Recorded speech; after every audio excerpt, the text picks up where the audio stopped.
अरे ये सखी का हो सखी? का बात बा, काहे इतना उदास बैठल बड़ू हो? का करिए सखी, भगवान हमके कौनो औलादो नहीं देना, एकरे नाते हमके बड़ा दुख बा हो। का भइल हो? सुना सुनावा। हर मारे शासन न दिया तनवा, हमारे शासन न दिया तनवा, हमरे लगा करे जे बनवा, हमके बाजिन कहीं निकारे न सजाना, हमके बाजिन कहीं निकारे न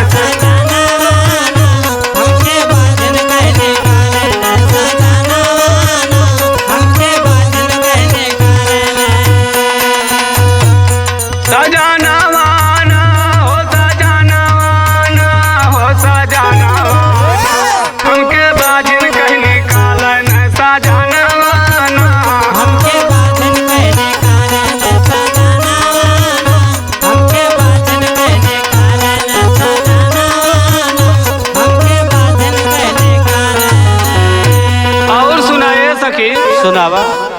छोड़नी सासुर के भवनवा, छोड़नी सासुर के भवनवा, कहीं नहीं हर के पयनवा, देखते बंद कहीं नहीं के वाड़ी मोर बीराना,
सखी का हो सखी?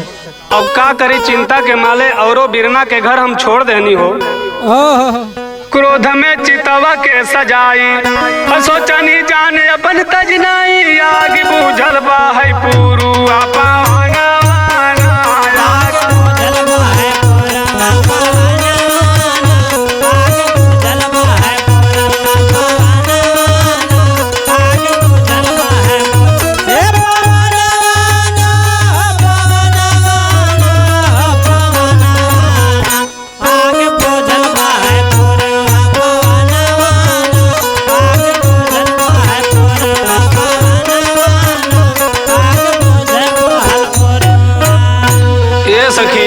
औरो सुना हो। सुनावा। कैसे छुटी बाजिन कै नमवा, कैसे छुटी बाजिन कै नमवा, नदी में कूद के तजी बरनवा, नदिया गईल झुराई, फुट गायल का रामा, नदिया गईल झुराई,